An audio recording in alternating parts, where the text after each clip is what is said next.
What's up guys, welcome back to Finance to Fly. My name is Luke and I'm here to help you elevate your travel while minimizing your spending. Today, we are covering one of the newer cards on the market, one of the more exciting cards on the market. It's not explicitly geared towards travel, but it may help you travel down the road. It is the Robinhood Gold Card. So first things first, you have no annual fee, no sign-up bonus, but you do have some sort of an annual fee. You do have to pay for the $5 a month Robinhood Gold subscription or $50 a year. So you can say the annual fee is $50, which is not bad at all. Earning rates on this card are also pretty easy to understand. It's 5% back through the Robinhood travel portal and then 3% back on all purchases.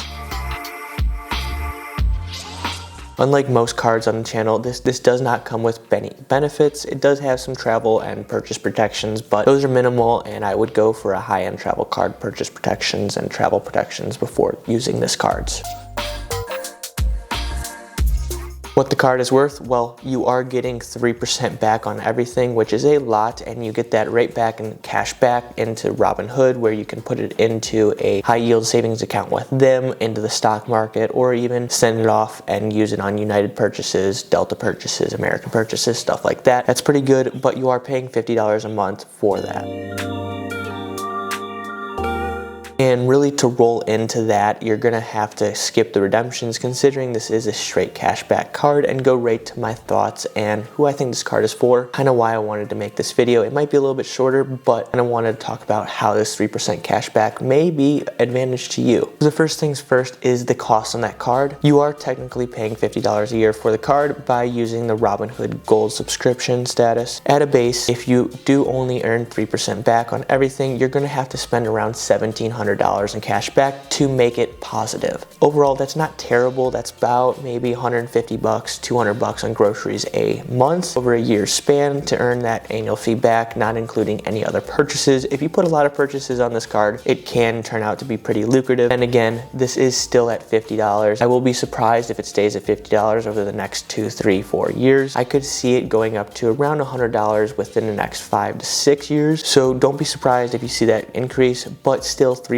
earnings rates on everything is still good. And why I would recommend this card if you do like to travel but specifically can't travel now, well, it's a low annual fee card, $50. You're earning 3% cash back on everything, and it allows you to be a lot more flexible with a higher earnings rates. What that means is, yes, you're not going to get those transfer bonuses, but you're getting 3% back in cash back. Say you don't plan on traveling for the next 2, 3 years due to your situation. Maybe you're doing less travel, maybe you're doing more travel for work, and you aren't really going to be able to personally travel. Whatever it may be, putting that cash into the market, stock market, or a high yield savings account may be more beneficial for you for that to grow over 3 or 5 years instead of holding points that can't really grow after you earn them. You do run the risk of not being able to transfer to partners, but you also allow a lot more flexibility when you earn these points. 3% cash back is pretty good. That's the equivalent of the Chase Freedom Unlimited, which is 1.5% cash back, which turns into 1.5 points. So you would have to at least get 2 points per dollar spent on the transfer partners, which is pretty hard to get depending on where you're transferring. It also leaves a lot of unflexibility. You have to stick to what's available, and you can't really go on your own pace. That does make it one of the first benefits of this card is you are flexible with your travel. You do not have to care about transfer partners. You don't have to care about certain times to transfer because you have a higher transfer bonus. You don't have to worry about award availability. The flexibility this card allows is great. Second benefit of this card is you don't have a time limit on spending these points. If you don't want to take a points trip for 5 years and you just want to stack them up, put that cash back into the market, let it work for you, and maybe, you know what, in 5 years your plans have changed and you can go ahead and use that for some type of home improvement or a down payment on a car, something like that. You can earn a decent amount of cash back over those 5 years. For example, if you just put $10,000 on the card year after year, that's $300 cash back. At a 5% return rate over 5 years, you'll put $1,500 in the market and then earn about $180 to $190 in cash back from that return. Not a lot, but 5% return is pretty decent in the market. You could even strive for 10%, which would over double that amount. And it all really depends on what your plan is. Not only that, it doesn't stick you to a certain points ecosystem. That it goes right back to the flexibility. You don't have to spend points, and you automatically get that 1% cash back, and you automatically get that in cash. And then thinking about it in scale, if you put a lot more money into the card, you put a lot more money into the market, maybe you put that towards towards a retirement fund. Maybe you put that towards a vacation down the road. You have an idea, you want to take your family to the Bahamas, or you want to go to Hawaii, or you want to go to a European vacation. You know you can't do it right now, but you want to say, hey, I want to do this in 5 years time, or at least have the ability to bring that money into the market after spending a lot. It can help that. Of course, you can earn quicker and be able to do that quicker with points, but you don't have the flexibility of doing it when you want to go on those trips. You kind of have to do it based on when the award availability is. Another thing is you don't have to follow all these rewards programs. You don't have to be involved in Hilton, Marriott, IHG, Hyatt, every single type of airline program. You can just stick to whatever you want to stick with. And yes, you can do that when you're doing with points, but it's better to be flexible with points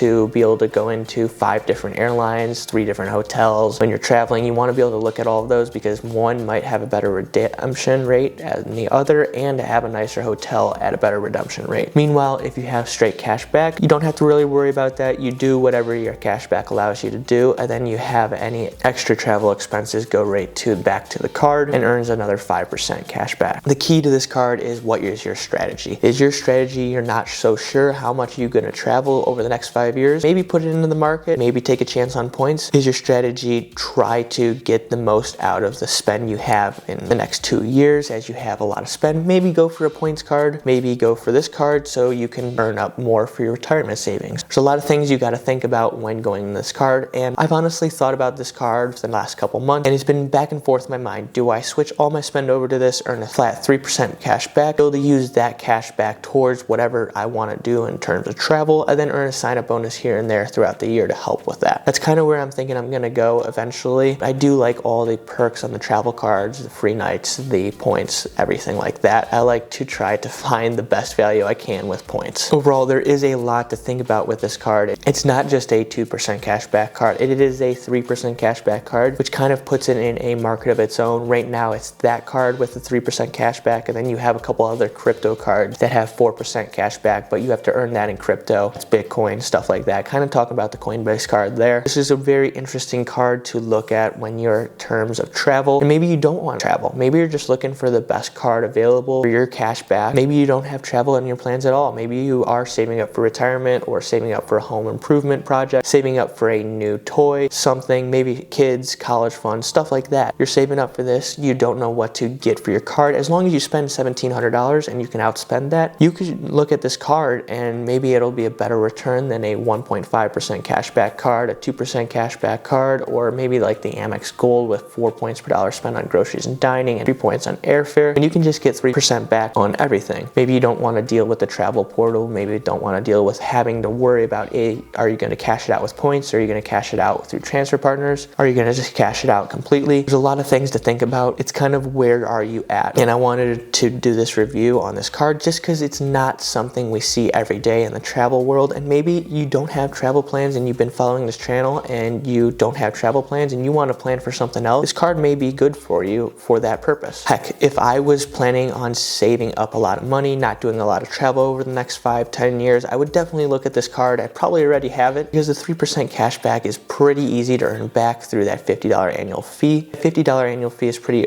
easy to earn back through the 3% cash back, and then everything after that is pure profit, which I would be able to put into a market with Robinhood, considering it's already on Robinhood. Put that into the market, let it ride for 5 to 10 years, see where it's at. You know what? Maybe I don't think about that, put that a little away, and in 5 or 10 years you say, hey, I'm going to look at it then, have automatic buys going in whenever you earn the cash back, blah, blah, blah, stuff like that. You do that, you put it away, you don't really think about it, you don't really track the balance. Guess what? In 10 years, you have a balance that just opens up to you, something like that. Kind of a nice surprise to yourself. Maybe you want to do that, but either way, this card is very interesting when you look at it. It is 3% cash back. And then lastly, I want to talk about this. It is Robinhood. It's not a Chase or Amex card. It's not a Citibank or a Capital One. It is Robinhood, so it is a lower level issuer, but I wouldn't say it's not terrible. Robinhood at least has been in the news a lot, which has given them at least a little bit of credibility. They've been under fire before for some of their issues, and it seems like for the most part they've fixed it and become a decently profitable company. So that means there's at least a chance that they don't go under because you don't know anything about their banking, which it's not like a random issuer is issuing this card. It's Robinhood. You kind of have a backstory. You have a little bit of knowledge of what they are and who they are, and it gives you a little bit better sense of stability in case you are looking at this card card and you're not worried about someone pulling the rug out from under you and you losing all your cash back and losing a card. Like some of the other fintech and venture capitalist cards that are backed out there that are issued by random banks that you don't really know about, but they might be a bigger name and have these awesome rewards. But overall in this video, I'm gonna wrap things up. Want to know your thoughts about this card. What did you think I got right? Do you think I got anything wrong? I was kind of all over the place with where I could see you using this card, but where could you see yourself using this card? Let me know your thoughts down in the comments below, and if you could hit that like and subscribe button, it would be greatly appreciated. Until next time, have a great day.